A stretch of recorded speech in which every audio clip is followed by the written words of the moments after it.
Okay, today we are talking to pre-med students and we're going to go over our pre-med student checklist. I will put a link to the pre-med checklist in the description of this video so that you all can go and download it. It literally is a checklist. You can check things off as you do it, but it also helps to give you a little bit of direction, a little bit of focus as you go through your college journey. One of the biggest mistakes we see is students just don't do things in the right time, and maybe they end up having to add a gap year that they weren't planning on doing because they just didn't know that they needed to do things when they needed to do them. To get to med school, to get to PA school, to get to nursing school, it's not just about your classes. There's a lot of other requirements that you need to be thinking about. And so it's helpful to just kind of have an overview of them and have just knowledge about what they are from the start, from the get-go. So here's the checklist. Here's what it looks like. I'm gonna wait for that to pop up to make sure everybody can see it. Perfect. So it's broken down by freshman, sophomore, junior, senior year. So freshman year, these are kind of a suggested pathway that you could take. Really, the main thing is you want to start your freshman or your chemistry, your general chemistry, your freshman year, if you're not planning to take a gap year. So this is kind of a general suggested timeline for people who are planning to go straight through to medical school without a gap year. If you are taking a gap year, you do have a little bit more flexibility in what you do when. But in general, you want to do you have to do 2 semesters of general chemistry. You usually want to start those your freshman year. You need 2 semesters of biology. That's what this 2 means, whether it's 2 semesters or 1 semester. You got to have calc or statistics and English.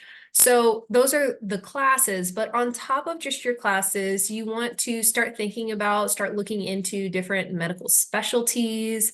You want to maybe join some sort of medically related academic club or society or organization. That's going to look really great on your resume.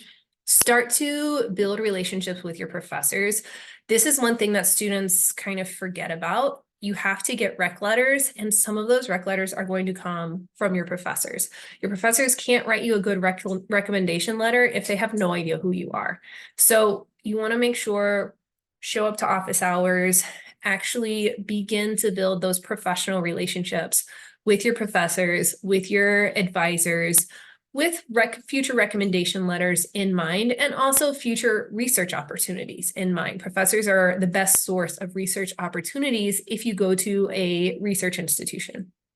You want to find a pre-med advisor your freshman year. For some schools, this is the same as your academic advisor. For some schools, it's not. So you want to kind of figure out what it is at your school, whether your advisor can advise you along the pre-med track and pre-med requirements or not. If they can't, you want to make sure you also have somebody mentoring you and advising you on those requirements for medical school applications.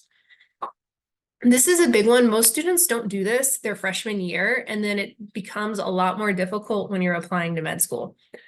Starting your freshman year, you're going to have a lot of experiences, and whenever you go and apply for med school, you need to reflect on all of those experiences, and you're going to forget a lot. So you want to keep some sort of journal, some sort of log of all of your experiences, all of your volunteer hours, all of your clinical experiences. Keep them. We actually have an Excel document that we give our students that I think if you're in this group, you have access to it, to help log all of the experiences. You want to keep track of your contact information for the people who were your advisors on those experiences, if they were official.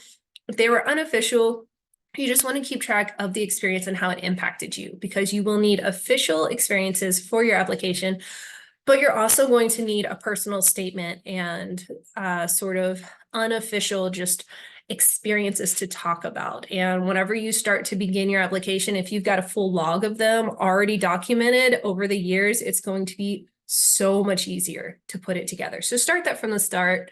And then some departments do this in your major. They pair you with older upperclassmen mentors. So look into that. If your school does that, that's a really great resource for you to have somebody who's kind of already been through where you are, helping you out, but isn't too far away from it. They're only a couple years removed.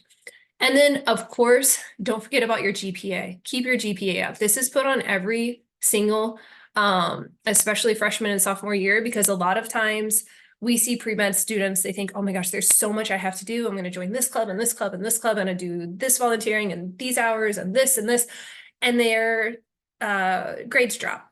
The first two things are GPA and MCAT score that a school looks at. They won't even look at your application if you don't meet the requirements. So don't let your GPA slip. Make sure you pay attention to your GPA. It is extremely, extremely important. So make sure you're above everything else, you're keeping your GPA up. So then moving into sophomore year, now you're going to take your OChem, your lovely, lovely OChem classes. You need some sort of sociology or psychology class. You need 2 semesters of physics. Excuse me, this could be sophomore year, it could be junior year, it could be summer in between, doesn't really matter. There's a little bit of flexibility there. And you also need 2 semesters of biochem, same, it could be sophomore year, it could be junior year. I will say that for taking the MCAT exam, biochem is much more relevant on the MCAT than physics. They both are on there, but you're going to see a lot more biochem on the MCAT exam compared to physics. So if you are not able to fit both 2 semesters of physics and 2 semesters of biochem into your schedule before you take your MCAT exam, prioritize biochem. If you have those 2 semesters of biochem, it's going to give you a lot more preparation. And then maybe 1 semester of physics, you're going to be fine going into the MCAT. That's going to be a little bit more prepared for the exam. Your sophomore year is whenever you want to start thinking about research. Kind of the trend these days, it's moving to, you almost really have a requirement of doing at least 1 semester of research with, again, these professors that you've started to make relationships. Freshman year is a great place to start. So sophomore year is whenever you want to start thinking about research opportunities, shadowing, clinical experiences. You really want to start to build that log of experiences starting your sophomore year. And if you've seen any of our trainings, I know one thing that we talk about is you want to be able to show consistency. So as you build these clinical experiences, the shadowing, these research opportunities, don't just do anything and everything.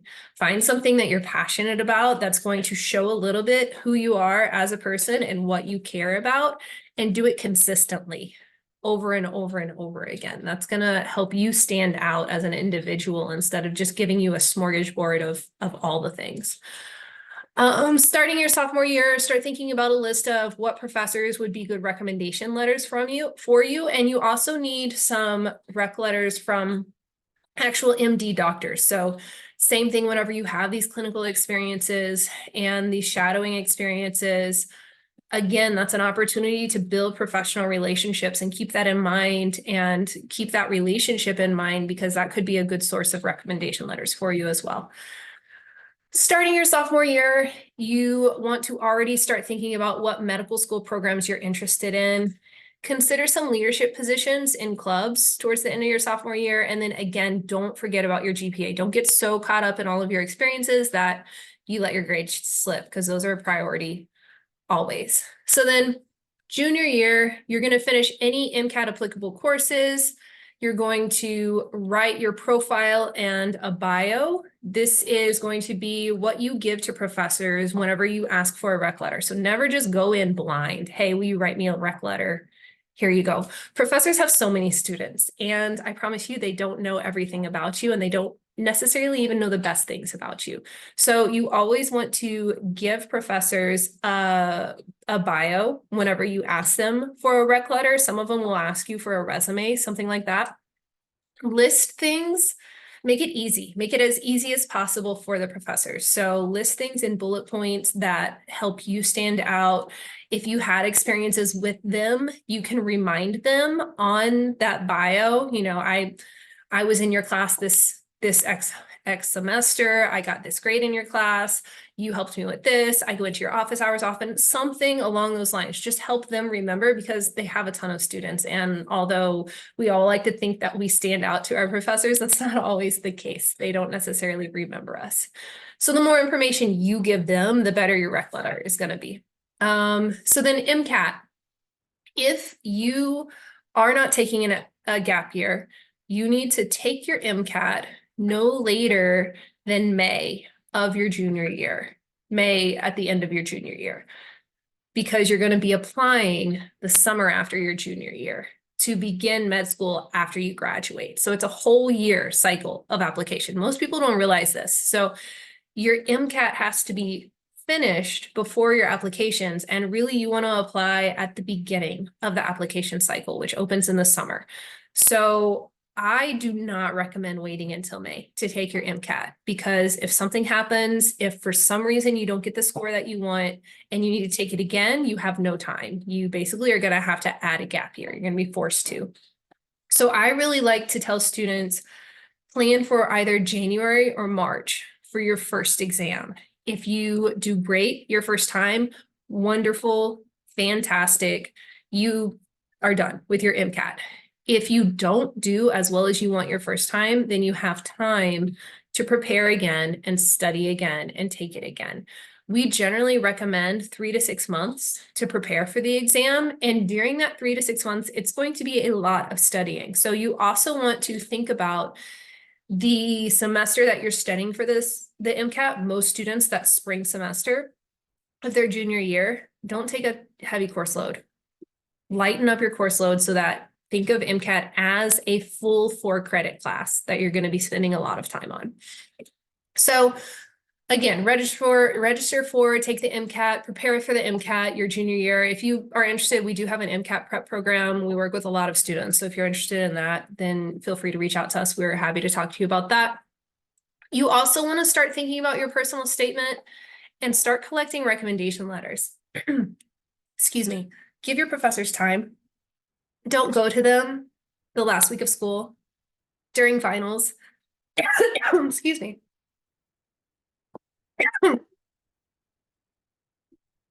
Excuse me.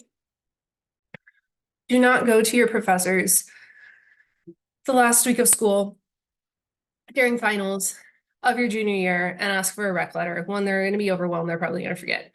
But two, you want to give them a few months, a couple months to do it, and then make it, again, as easy as possible. So start collecting recommendation letters throughout your junior year. Don't wait till the last minute. And then your senior year is kind of easy. Ideally, you've already applied. So any other course requirements that you have, either for your major or for med school that you didn't get to take your junior year, you're going to kind of wrap those up. You're going to start to get your secondary applications. So there's primary applications, secondary applications, and then your interviews. So you're going to start to get your secondary applications. It's going to include a lot of essay writing. So just kind of have that in mind and be prepared for that.